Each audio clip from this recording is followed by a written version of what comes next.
Olá, seja bem-vindo a mais um vídeo e hoje eu vou pular os tópicos de patologia e vou abordar um pouquinho sobre o manguito ou esfigmomanômetro, que tem relação com o coração, com a pressão sistólica e diastólica, mas a influência que acontece com o manguito é diferente do processo do coração. E é importante eu falar disso porque há confusões gigantescas em relação a como é que funciona o manguito e que muitas escolas, faculdades não passam de forma correta. E aí o aluno, o profissional capta a pressão do manguito de uma forma errada. E assim, é uma associação com o coração, mas indiretamente, porque a pressão que eu estou pegando aqui é periférica e não pressão central. E é por isso que aí, quando a gente quer uma pressão fidedigna, a gente faz uma pressão invasiva e não a pressão do manguito. Aqui há um erro gigantesco que acontece e aí abordagens horríveis são feitas a partir quando o médico não tem esse conhecimento, principalmente. Então, alguns pacientes que eu vou estar falando nas patologias de coração lá para frente, ele vai relacionar aqui com o manguito. E tem uns termos já agora, hoje em dia, que a gente utiliza, que não é mais permitido usar manguitos ou esfigmo para pacientes com CIA, por exemplo, que é a correção intraatrial, ou CIV, que é a correção intraventricular. Não pode usar manguito para esses pacientes, tem que usar pressões invasivas, porque aí a gente consegue calcular melhor e saber qual que é a pressão e qual medicação vai ser feita baseado naquela pressão, ou qualquer outra coisa que eles tenham relacionada ao coração, até o próprio sangue saindo, tá? Então aqui, ó, básico. Essa aula aqui, ela é de física e tem muitos termos que tem aqui. Só que eu vou tentar passar de uma forma que você entenda, porque aí isso aqui seria aula de física, que eu não vou abordar aqui. Só para ficar de uma forma correta, primeira coisa, quando a gente fala do manguito, né, ele capta uma pressão do coração de ciclos de pelo menos 2 ciclos cardíacos. Como assim? Se por minuto a frequência do paciente está lá, por exemplo, 70 de frequência, vamos pensar aqui, ó. Conceito básico primeiro. Deixa eu trocar de caneta aqui. Se a frequência do paciente é 70 por minuto e cada frequência aqui, cada número, ele vai determinar aqui um ritmo, um ciclo aqui. Aqui é um ciclo por minuto, é uma pressão que foi pega do ventrículo e da aorta. Então, o manguito, ele tem um tempo de insuframento e faz o desinsufrar. Então, a pressão que está aqui no manguito é uma pressão que eu capto periférica, que aí eu consigo determinar mais ou menos quanto era a pressão do coração há uns minutos, alguns segundos antes. E cada minuto, cada segundo, a pressão do coração é alterada. Quando a gente fala 12 por 8, na verdade, assim, o 120 por 80 exatamente, num próximo segundo já não é de 120 mais por 80. Ele pode ser 121 por 88, ele pode ser 122 por 89, pode ser 125 por 90. Só que se você captou uma vez 120 por 80, a próxima não tem como ser mais 120 por 80, que aí eu vou explicar aqui como acontece isso. Porque é impossível por conta da pressão que foi exercida com o manguito, e aí altera a pressão que está passando no vaso sanguíneo. Então aí não tem como mais ser aquela pressão. Então, fiz esse contexto aqui, mas eu vou começar do início. Primeira coisa, então, o manguito, ele pega a pressão da onde do coração? Aqui do ventrículo esquerdo e a aorta. Ventrículo esquerdo e aorta. Não tem pressão exercida aqui do átrio esquerdo, do ventrículo direito e nem do átrio direito. Manguito pega a pressão do ventrículo esquerdo com a aorta. Ventrículo esquerdo com a aorta. Ele não tem capacidade para pegar a pressão da átrio esquerdo, átrio direito, nem ventrículo direito. É sempre ventrículo esquerdo com a aorta. E aí, ó, conceito básico, isso aqui, então, para mim conseguir falar, quando a gente fala lá 120 por 80, E eu já tinha dado essas aulas para você, tipo, eu tinha dado uma retomada. 80 aqui é da aorta. E 120 é do ventrículo esquerdo. Independente do número que apareça aqui, essa sistólica, ela é do ventrículo esquerdo. Então, o manguito, ele só capta a pressão sistólica do ventrículo esquerdo. E ele só capta a diastólica da aorta como um todo. Manguito, ele capta do ventrículo esquerdo. O que ele capta do ventrículo esquerdo? A sistólica apenas. E a diastólica, que vai aparecer lá no aparelho de pressão, no manômetro, é a aorta. Então, aqui no ventrículo esquerdo, ele vai captar o 120. E na aorta, o 80. Porque aí a gente tem que entender. O ventrículo esquerdo não vai fazer uma contração para empurrar esse sangue para fora? Ele vai ter que exercer uma força aqui, para que esse sangue que está no ventrículo esquerdo passe pela aorta e a aorta distribua para o resto do corpo. Então, o ventrículo ele vai ter que fazer mais força que a aorta para que esse sangue saia do ventrículo esquerdo e passe pela aorta. Se a pressão do ventrículo esquerdo ser menor que da aorta, não tem como o sangue sair.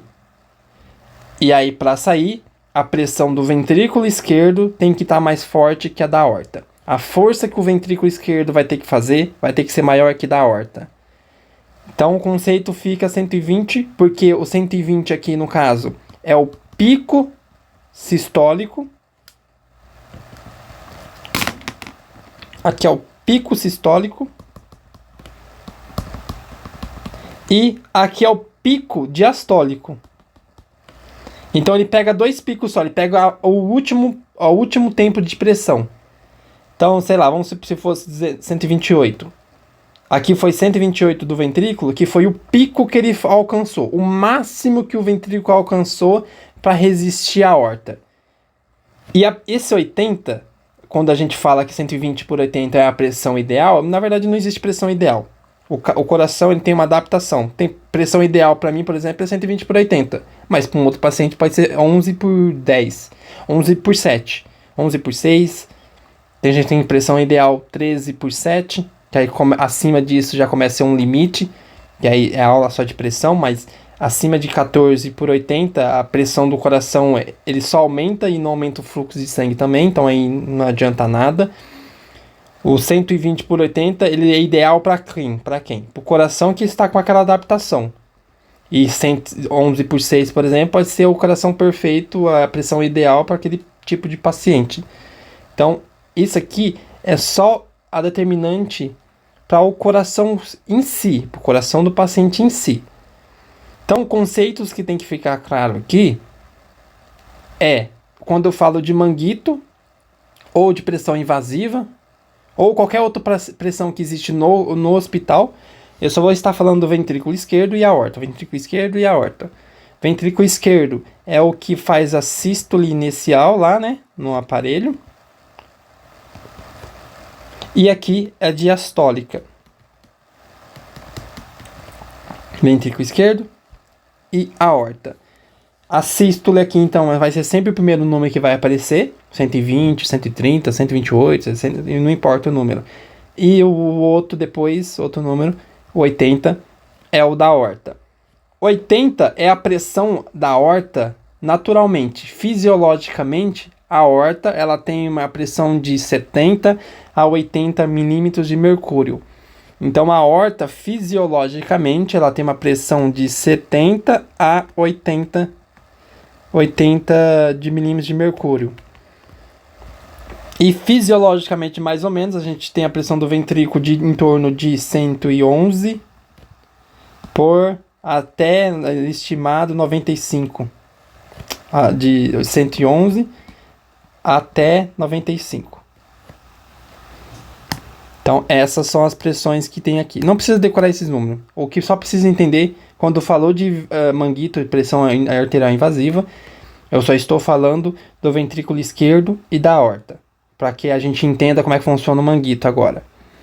Então, eu falei que funciona aqui, o ventrículo esquerdo, ele só capta a sístole no aparelho. O primeiro número, né? Então, de referência 120. E a aorta aqui com a diastólica. Que aí, no caso aqui, foi 80. Então, o ventrículo vai ter que fazer uma força acima de 80. O ventrículo vai ter que fazer uma força acima de 80 para que esse sangue comece a sair dele e passe pela aorta. Assim que o ventrículo esquerdo exerceu mais força que a aorta, o sangue começa a sair. E se não exercer mais força que a aorta, o sangue não sai. Ele faz congestionamento. Se o ventrículo não conseguir fazer, o sangue não vai sair. Então o ventrículo precisa fazer uma força sistólica, porque eu estou falando de contração, sístole. Ele precisa fazer uma contração mais forte que a diastólica. E por que aqui no caso é diastólica e não sistólica? Ora, porque vamos pensar, sistólica na aorta é o sangue indo para cá. Sistólica na aorta é o sangue saindo, né, do coração na aorta. E diastólica seria o sangue retornando.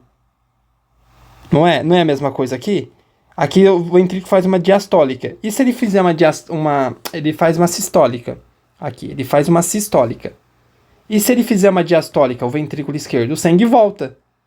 Então a contração é justamente feita para que o sangue saia.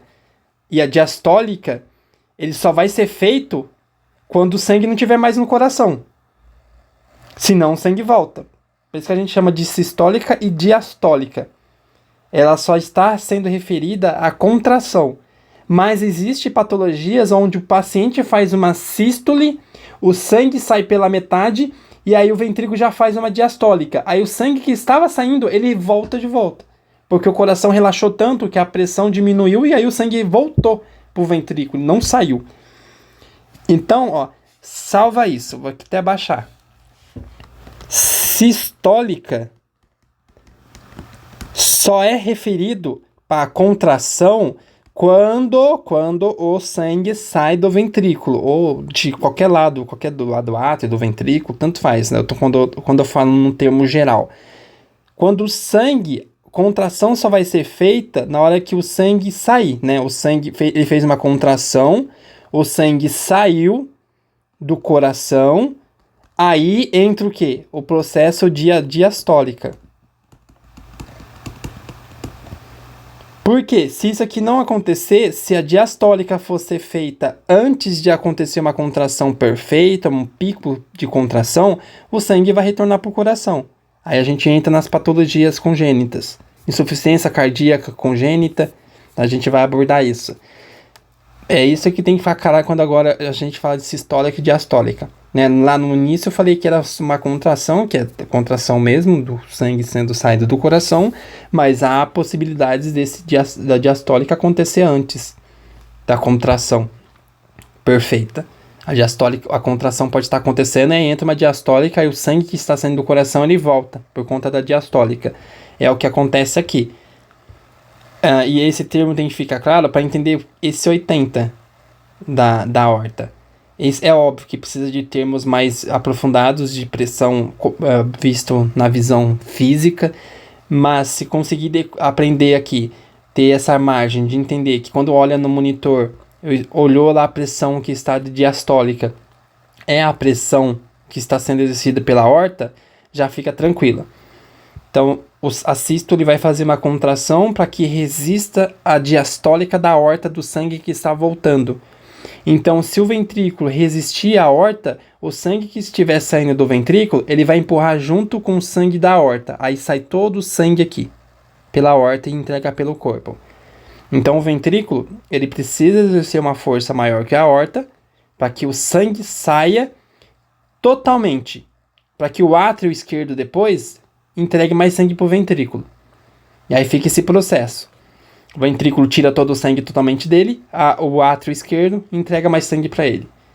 Se esse processo não for ser feito, vai acontecer as patologias. Então, a diastólica na aorta é de 70 a 80 mais ou menos, milímetros de mercúrio.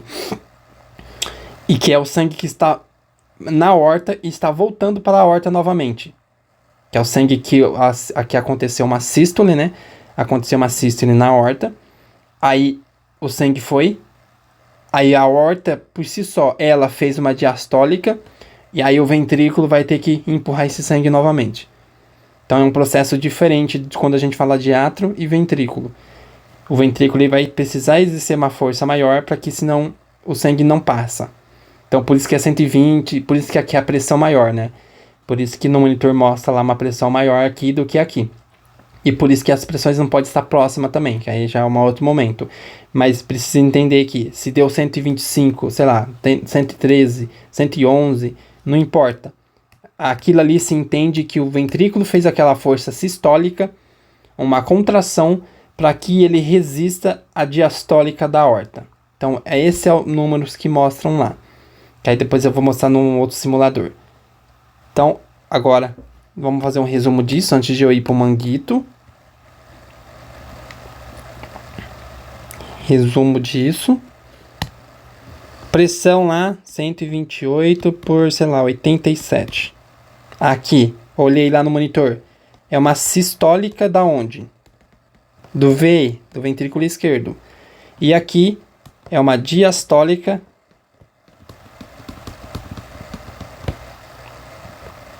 da aorta. Aqui o número precisa ser maior necessariamente, obrigatoriamente, para que a sistólica do ventrículo resista à diastólica da aorta. Aí o sangue sai. E vamos supor que existe, hipoteticamente, uma pressão aqui, por exemplo, 97 por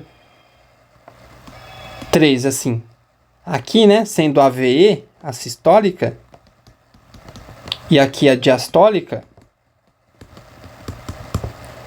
da aorta, esse sangue saiu? Não saiu.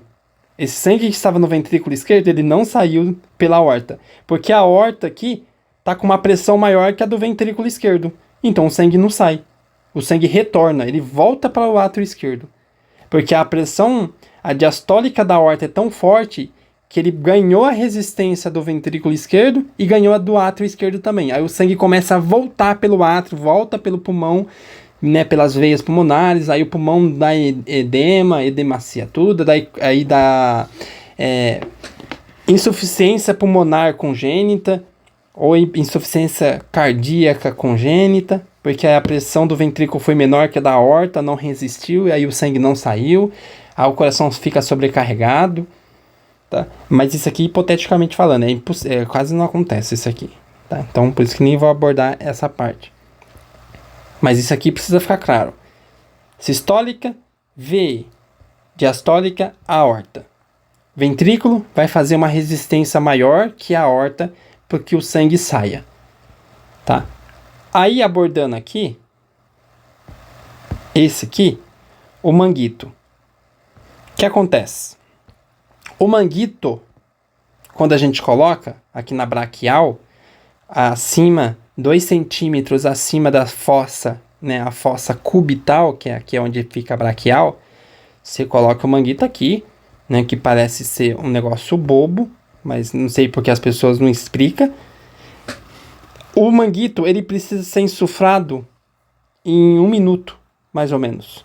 Colocou o manguito aqui, na hora que começou a insuflar, aqui, começou a dar insuflando aqui, tem que ser em 1 minuto.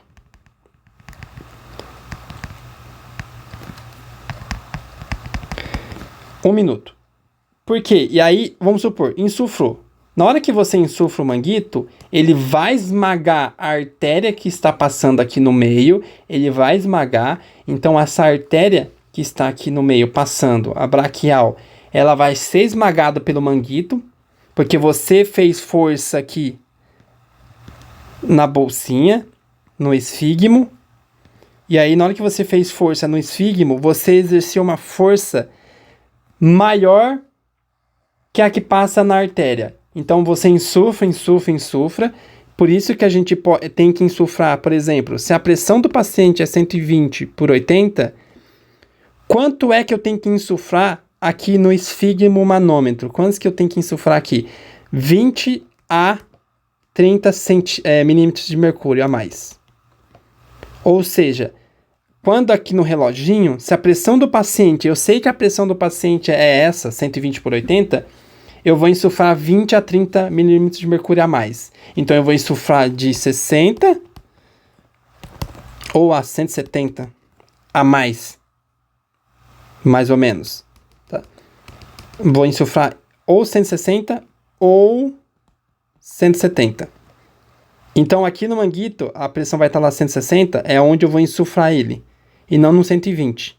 Eu tenho que insuflar mais para que na hora que eu desinsuflar dê tempo de eu captar a pressão que está vindo do ventrículo e não a pressão que está saindo da artéria. E aqui a gente vai entender agora que o pessoal faz confusão.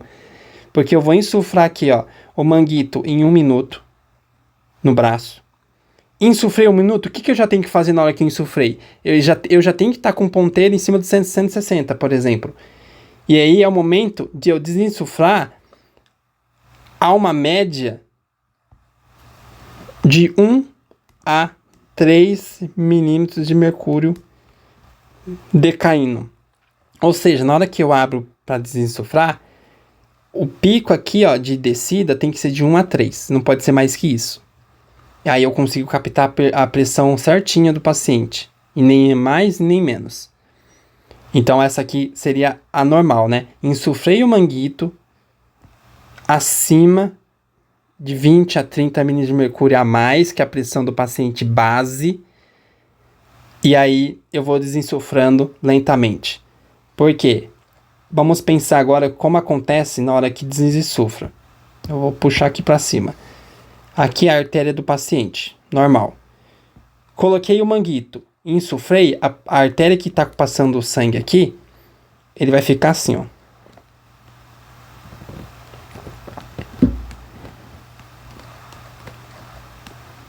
Esmagada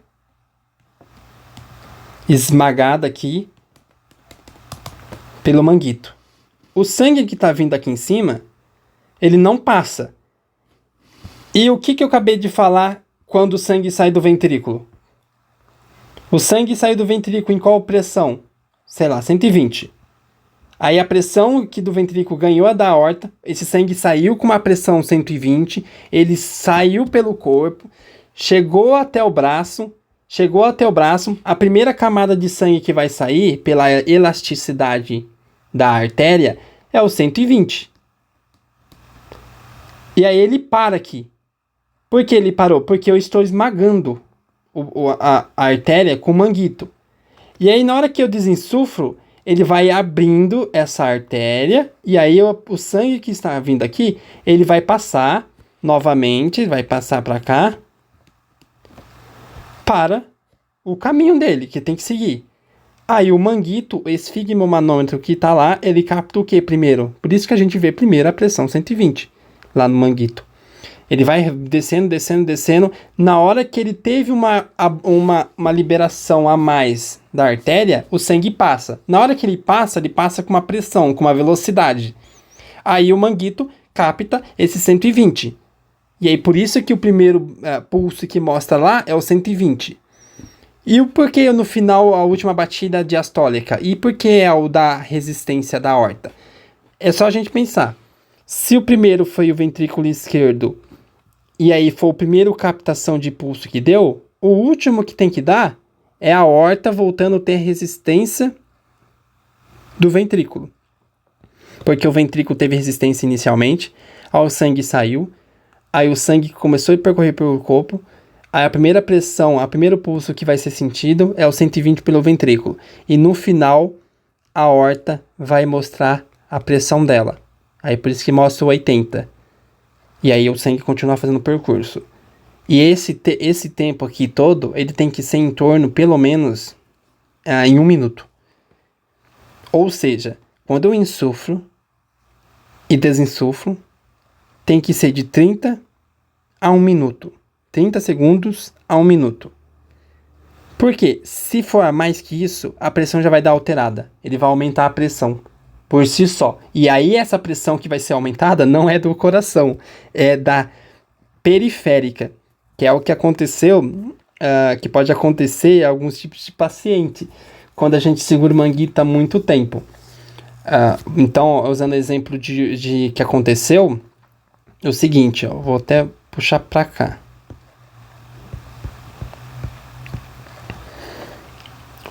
Quando tem uma artéria, tem aqui uma artéria. Aí vamos supor, eu esmaguei ela aqui, ó. Eu fechei ela. Eu fechei ela aqui. O sangue tá passando aqui. Aí ele não vai ter circulação, ele vai parar aqui. Ele tá com uma pressão 120. O que acontece? Passou de 1 minuto, esse sangue parado, ele começa então em um processo chamado congestão arterial ou congestão venosa, que também tem. Ele tem uma congestão arterial e a congestão arterial faz com que esse sangue que está aqui parado, ele que tem com uma pressão de 120, o próximo sangue que está vindo também está vindo com 120 pelo ventrículo. Aí o coração que está começando a sentir essa pressão aqui na periferia do corpo, que está sendo segurada pelo manguito por muito tempo, o sangue começa a ficar parado. Essa parte aqui, que não está recebendo sangue normalmente, ele começa a entrar em um processo inflamatório que faz uma liberação de enzimas, manda essa informação para o cérebro via parte elétrica, parte de nervos elétricos, e aí o cérebro dá um aviso para o coração e para o rim. Aí o rim libera adrenalina.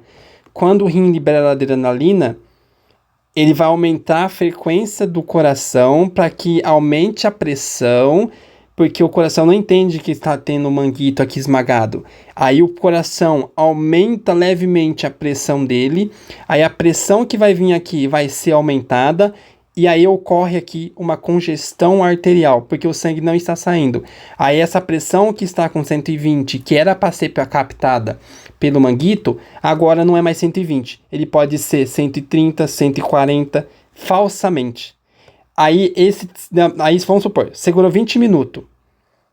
Se você segurou o manguito 20 minutos, é um intervalo de ganho aí, mais ou menos, de 10 a 15 milímetros de mercúrio a mais para cada minuto.